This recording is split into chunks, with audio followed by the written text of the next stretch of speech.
My name is Lorenzo Levitigan, and I'm here. I'm a freshman from Yale University, and I'm the only freshman in that class from Rockland, and I'm proud to be a graduate.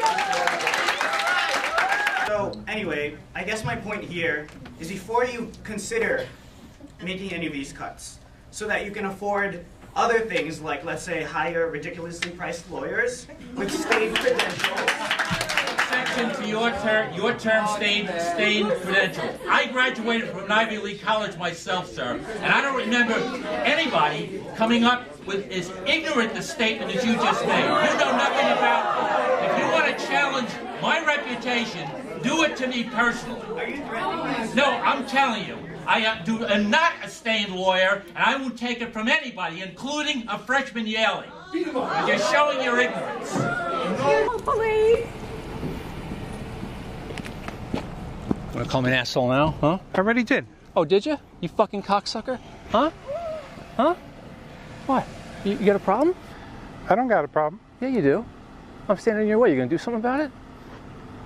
Yeah, I didn't think so. That's it! That's it. Fuck you, you fucking bitch. What do you want me to say? I'm sitting there with a smirk. Fuck you. I can sit there. They're paying me to sit there. I work for the board, not for you. Chris, go home. Well, a federal judge is allowing a class action lawsuit filed by hundreds of parents in East Ramapo against the school district to move forward. A class action lawsuit brought by close to 400 plaintiffs from that district will be allowed to go forward. It's alleged in the suit that the school board, made up of mostly Orthodox Jewish men, allegedly misused public tax money to send students to yeshivas and pay for religious textbooks. It's also alleged they attempted to sell school properties at below market rates to be used by religious schools. But the judge in the case Monday told lawyers for the defendants, members of the school board, that she won't dismiss the case. I don't care who the school board member is, any one of you, or frankly, any board officer, any administrator, or even your attorney, should not be the subject of non-educational related comments that have nothing to do with the district, that are personal in nature. Mr. President, I know this has been brought up a couple of times, and since you've turned it over to me, I've nothing more to add to what counsel is saying. Counsel has the last word. I highly doubt that any person of any position would go against their counsel, especially when policy of this district is being cited. So tonight, a News 12 special report on a clash of cultures right here in the Hudson Valley. The population of the Hasidic Jewish communities in Rockland and Orange counties is exploding these days, but the changes also bring some growing pains for their neighbors. Last year and a half, we visited the Rockland community of Ramapo many times. The locals were eager to share their views. The Hasidics were not. It was very difficult to enter their world, even though I myself am Jewish. Still, it was easy to see there is a cultural clash of the strongest magnitude between two very different groups of people. Deep in the heart of rural Rockland County sits a sleepy town called Ramapo, where kids still play on the streets and doors are left unlocked. But within this community lies a whole other world, a world few of us really understand or ever get to see. In 20 years, the #1 political issue in New York State will be the relationship between the Hasidic community and the outside world in New York. Lifelong Ramapo resident Robert Rhodes is not the only one who thinks trouble is brewing. In New Square, the teachings of the Torah dominate every aspect of life. It's not uncommon for the Hasidic men here to pray up to 14 hours a day. The women are so modest, they shave their heads, wear wigs, and walk to the grocery store, since they're forbidden to drive or even ride a bike. While at first this heavy dose of diversity seemed to go down well with the locals, their feelings would quickly change. They have their own culture, and they live in that culture. They don't want to speak with us. The town of Ramapo has temporarily stopped work on a house renovation that turned out to be prep work to build a new girls' private religious school. Thus, neighbors are furious because construction continues at the site despite this town's order to stop. There's a stop order, so why are they still working? Angry neighbor Lori Seward of Spring Valley is talking about these guys hard at work at this house on Slynn Avenue. They were supposed to be fixing up the property as a rental property. We just found out yesterday that they went and applied for a yeshiva permit to make this an all-girls school. News 12 did reach out to the town of Ramapo building inspector, who tells us the original permit for this was just for a renovation on a single-family home. That's when he got wind that they were allegedly building an illegal yeshiva. The stop work order was actually issued 2 weeks ago. Lori Seward's brother, Eric, says he feels the work began under false pretenses, fixing up a single-family home with the real objective of opening a school. He and his sister say Slynn Avenue was already choked with traffic. The yeshiva would only bring more, raising more safety concerns. Then what's next? That's my concern. What's next? What comes next? The answer to that question will not make the Sewards or their neighbors very happy. The building inspector tells News 12 that the owners did file an application to convert the existing house into a school. If approved, they could begin work again. But we're told they may file an expanded application. If that's approved, neighbors could see a 16,000 square foot yeshiva for 200 girls. In the blink of an eye, it went from a quiet single-family home to a busy private school. And so today, a Rockland County town filed court papers seeking to shut down a yeshiva that it claims opened illegally. Spoke with concerned neighbors. 2 weeks ago, the house at 97 Highview Road in Suffern was a single-family home until one morning. And all of a sudden, it was a school. It's definitely an illegal, very serious situation. They haven't filed for the permits for a school. There's no sprinkler systems. There's 65 little boys in a single-family home. Annette Dorr says the pictures tell the story. Every weekday, buses pull up, dozens of boys get out and go into the house. 97 Highview is now a yeshiva, a school for Hasidic boys, and a source of frustration for nearby residents. They just moved in and started a school, and they're disregarding the law. They're not supposed to be here as a school. Building and fire inspectors visited the yeshiva again today. Ramapo town officials say the school opened illegally. The building doesn't have the required sprinkler system or emergency exits. Is Rabbi Gross available? I tried to ask Rabbi Samuel Gross why he opened the school without permits. No one inside would come to the door. They say they want to be good neighbors, but they're not going to be. They can't be. Highview Road is a busy thoroughfare with no shoulder for the school buses to stop on, so they pull into the narrow driveway and, as this picture shows, sometimes get stuck. It's definitely disrupted our lives. It's noisy. It's not the right place for it. Parents who have been fighting for equal opportunities for their kids in the East Ramapo School District say the school board election vote means their battle is far from over. It doesn't seem like anybody's behind fixing this school district. Corinne St. Clair of Spring Valley convinced that the results of the latest East Ramapo School Board election only mean more of the same. The board is dominated by members of the Orthodox Jewish community, and in this year's election, 2 Orthodox incumbent board members, Yona Rothman and Jacob Lefkowitz, were re-elected. A third candidate, also backed by the Orthodox community, Juan Pablo Ramirez, was also elected. The Hasidic community is just honestly looking out for their own private schools. That's why St. Clair says she pulled her kids from the district. Meanwhile, this young woman, who didn't want to give her name, says her younger sister, a student at Spring Valley High School, isn't getting the resources she needs to succeed. She wants to be in a lot of programs, a lot of extracurricular programs with science and towards her field in college, and they're taking a lot of the programs out. I'll be honest with you, I have far surpassed concern. I see the public sector, and I like to refer to them as my babies. I see them being robbed inch by inch. And it seems that we have open arms, open doors, open property, and I've yet to see us utilize a yeshiva when we don't have space. So I don't understand why some of our programs can't utilize that space. They're not the only ones running out of space. You should know, because you're taking the space away from us. I believe it to be unconscionable that an attorney would disrespect an 18-year-old that has mustered up enough courage to speak up for themselves. Because there isn't one person in this room, and you need to know, there isn't one person in this school district that doesn't know what happened. And at this point, as a parent in East Ramapo District, I have the right to speak up for my children, because my children are minors. I have a 10-year-old and I have a 13-year-old, and they're going to see me speak on issues that they cannot represent for themselves, because I am their adult. Thank you. Ladies and gentlemen, I'm making a motion to suspend the agenda as the order of the agenda. I have a fear, in light of certain things which have been said to me by some members of the board who have prior commitments who may leave. I don't want to lose our quorum before we are able to take the actions necessary on the agenda. I'm therefore moving to move all public communication, including the student communication as well as communications to members of the public, to the end of the meeting.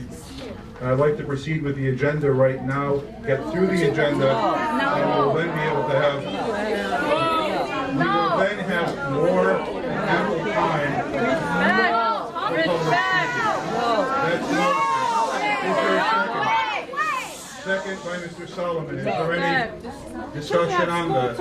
If you second it, you're going to lose the support of all in favor? students. Students first. Someone say all in favor. All in favor? Remember, not aye. Nay.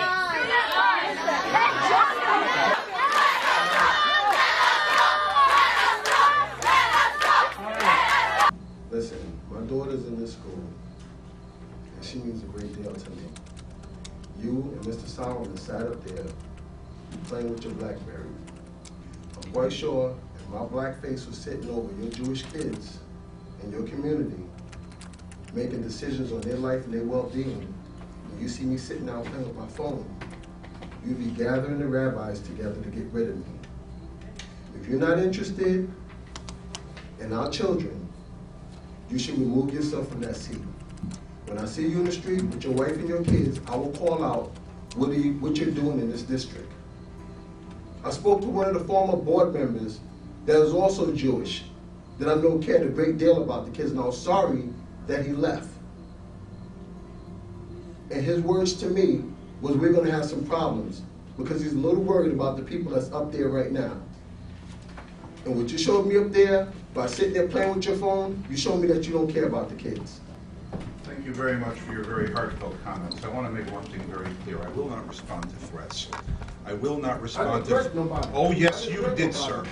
You had your chance to speak. Please sit down. No, okay, because you're a fraud and you're fake. And I can see straight through you. Please, and I'm telling you in your face, you're fake. Mr. Daze. East Ramapo School Board Vice President Aaron Weeder turned himself in to Clarkstown Police this afternoon. Weeder is accused of blocking the entrance to a polling place at a school on Tuesday, so voters could not cast their ballots for or against the East Ramapo school budget.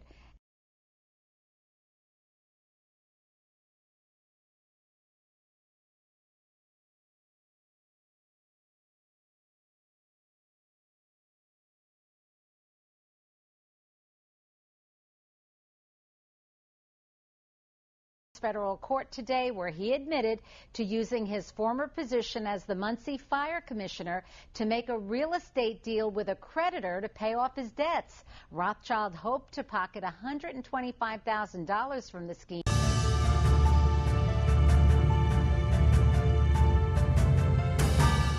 Well, more tonight on our News 12 special series, A Town Divided. The controversial plan to double the size of the Orange County Hasidic community of Kiryas Joel goes beyond just culture shock. Will the sticker shock, the price of expansion, bankrupt the county? Scott, the Hasidic community of Kiryas Joel is rapidly growing in size, and villagers say they desperately need more room. Plans are already in place to provide water for hundreds of new multifamily homes, but there's widespread concern about the environmental and financial impacts of that growth. This is an issue that's going to affect every single resident in Orange County. A warning amidst a bitter turf war fueled by a culture clash like no other seen here in Orange County that's divided a town. watching as the town of Monroe and the ultra-Orthodox community within the village of Curious Joel battle it out for 507 acres of land. I'm fearful. I'm very fearful.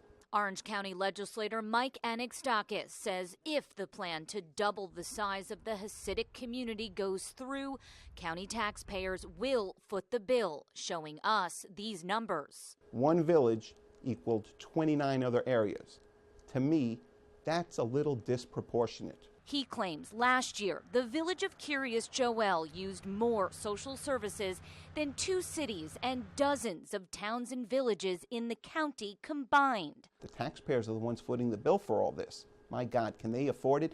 And can they afford the doubling of it or the tripling of it? How is it that 20,000 people are receiving the same benefits as 155,000 people? This annexation is going to benefit this village. I'm with News 12. We're looking to speak with Mayor Weeder or the village's attorney. But village leaders have repeatedly ignored our requests for comment, claiming KJ leaders have a long history of refusing to interact with the public and ignoring requests for information. I also have yet to receive a return response from elected officials, and a source there told me the reason is Curious Joel leaders feel there's no point in communicating.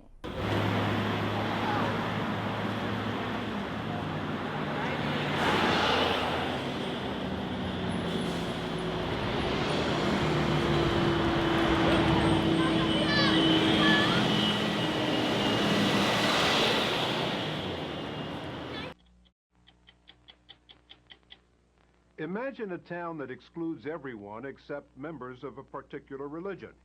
Certainly not in America. Well, guess again. There is such a town, and it's just 50 miles north of New York City.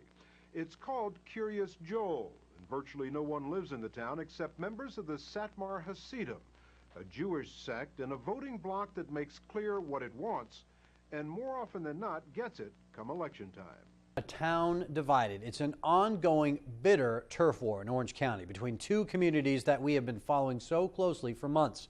Tonight we ask, is there an alternative to a controversial plan to give the Hasidic village of Curious Joel hundreds of acres of land? It's hard to say because there is no easy answer. That's because a growing number of people in Monroe and beyond are against Curious Joel's expansion plans, fearful the land deal is being pushed through by corrupt elected officials. But others say the reality is Curious Joel needs the space and will grow one way or another. But there's a growing number of Curious Joel's neighbors who strongly disagree and are against a plan that would likely build hundreds of high-density units while doubling the village's borders in size. I just think it's ridiculous. I definitely don't think they should go ahead with it. I moved here 20 some odd years ago, and you know, we often talk about wanting to leave just because of that. Change deeply rooted in a culture clash that has sparked a full-blown turf war and a sharp divide between the town and village within it. On one side, there's allegations of anti-Semitism. On the other, allegations of fraud and political distrust with local elected officials who were voted in by KJ block vote and will oversee the upcoming review process. But skepticism in town is still rampant and fears are made worse while eyes turn to nearby Bloomingburg, where FBI agents were captured in this video given to News 12, reportedly swarming a number of Hasidic-owned properties, allegedly including this ritual bathing facility and the home of a Hasidic developer looking to build a similarly controversial housing project in the village of Bloomingburg. The FBI confirms more than 20 search warrants were executed in Bloomingburg. They will not say why or whether or not there's any connection to Curious Joel. Squalid conditions, overflowing garbage piles of construction debris, and a rapidly growing Orange County community sparked some very serious health concerns. In full disclosure, those complaints about that part of Curious Joel came into News 12 because people began calling our newsroom fed up, they said, with the garbage piling up. Viewer cell phone video allegedly shows illegal dumping along Getzelberger Road in Curious Joel. It's what led News 12 to check out the area on Thursday and where we found the same red cart seen in the video and this pile of construction debris in a wooded area alongside a stream nearby. We found more overflowing construction debris along with scattered trash and an unusual amount of crushed cardboard boxes strewn along Marin Drive. Folks there didn't seem to mind the eyesore, but didn't want to talk. Do you have any idea why there's all this garbage strewn everywhere? I don't know. We got some complaints that it was unsanitary conditions.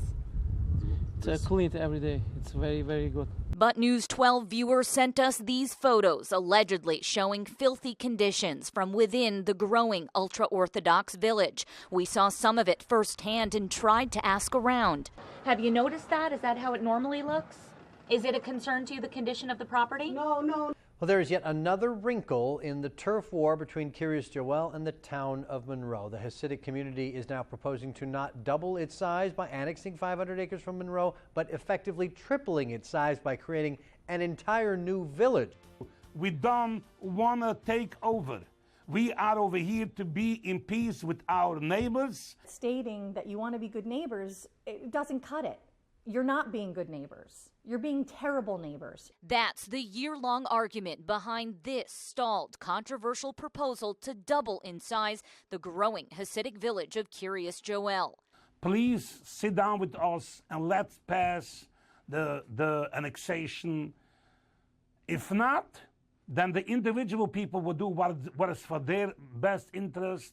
On Monday, News 12 spoke exclusively to KJ Village trustee Jacob Freund about a new plan now being considered by Hasidic homeowners in bordering areas of Monroe. And the law is saying clearly, every community with 500 individual people, and they want to create a village, is allowed to do that. Freund says homeowners will not need local or state approval to start their own village of Glilos Kiryas Joel and develop 1,140 acres surrounding KJ. You're threatening your neighbors to take land and do whatever the heck you want with it. People aren't going to take it. We're mad.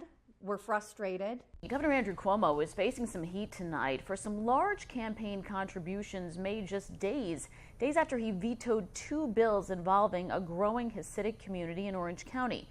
Our governor at the final hour vetoed the bills and was paid handsomely for it. Activist Emily Convair said plainly Tuesday that Governor Andrew Cuomo was bought out to veto 2 bills aimed at stopping controversial plans to expand the Hasidic village of Kiryas Joel. State records show that in the days following the vetoes, Cuomo's campaign took in $250,000 from LLCs allegedly linked to KJ. Convair says many of the businesses trace back to Hasidic developer Meyer Hirsch. He didn't wait 3 months. He didn't wait a year. Just a few days. It's almost as though you could hear the conversation that the governor had. Folks in the village didn't seem to welcome the subject. Can you give us your thoughts? No. I have no thoughts. I don't know. I have no idea. And neither apparently does Kiryas Joel. A representative for the village says it has no knowledge of the campaign deposit. New at 6 tonight, the struggle to control a small town draws the attention of federal agents. It's newcomers versus longtime residents in what's now a voter fraud investigation. CBS 2's Lou Young has the story from Sullivan County. At the edge of the Catskills, some people in the tiny village of Bloomingburg welcomed the FBI agents who poured in Thursday. One resident took photos, more than 40 agents raiding over a dozen locations, the offices and property of developer Shalom Lamb. We've been hoping to get, things investigated, and maybe it's finally happening. They're worried about a takeover of the village, beginning with Lamb's controversial townhouse project, currently being challenged in court, that would triple the population here. Numerous building renovations that started without permits that have been ordered stopped, and a series of rental properties owned by the same developer, leading to a sudden flurry of voter registrations in the last month, right before an election next week. You have to be a resident before you vote. You don't vote and then become a resident. These people don't actually live here.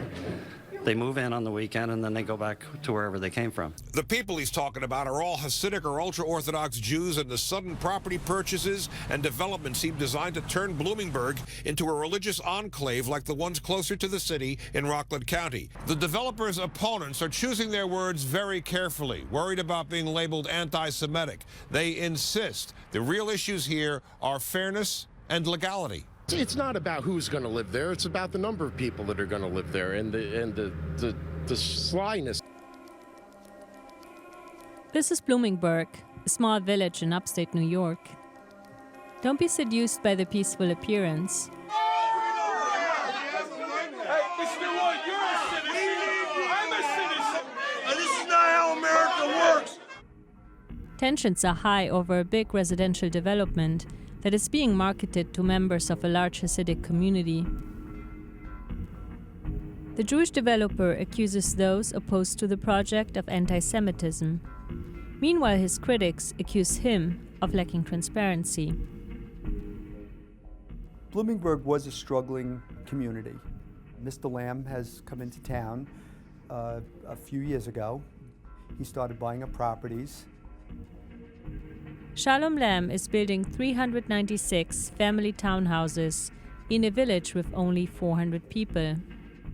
This is a large-scale development. They're overnight doubling the population, which is a little scary.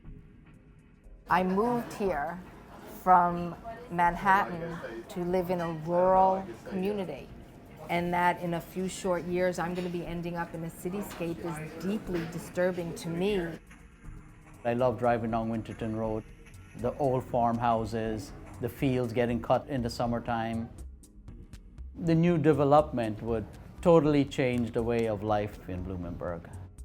Traffic, congestion, number of people. If we have our way, it'll be vibrant, it'll have a lot of job creation, it'll have a lot of retail opportunities. But many residents of Bloomingburg don't trust Mr. Lamb. Originally, it was presented as a 125-unit, over 55 housing with a golf course and a restaurant and a community center. And whatever's been talked about seems something else is being delivered. I think it's that distrust of what's going on. Let's start with allegation number one. This was supposed to be a 125-unit golf course community. There is not a single document that has ever been submitted to any organization that says anything about that. Mr. Lamb says the activist opposition is based on anti-Semitism. The allegation is that we've not been forthcoming. Like all developments, you start out with a concept and then you end up with something else. The allegation, of course, is if you're a conspiracy theorist and you think that the Jews control things and are pulling puppet strings, it's basic anti-Semitism. Right outside of our door, they've put up a 30-foot wooden cross.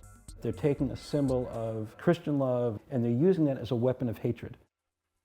The forward spoke to Kathy Denseason, who put the cross up on her land as a Christmas decoration.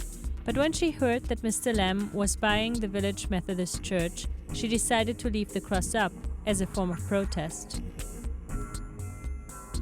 Many members of the Satmar Hasidic community in Williamsburg, Brooklyn, are interested in moving to the Bloomingburg development. If you tell me that the Satmar community in Williamsburg is being priced out and that therefore this is a perfect fit, I'm thrilled. Some locals worry how the tight-knit and strictly kosher community would change the town. The board members sit up there, they would not answer questions. There is complete disregard for laws. Open meeting laws are routinely ignored. And it seems as if there was no end in sight to the real estate tensions in the area.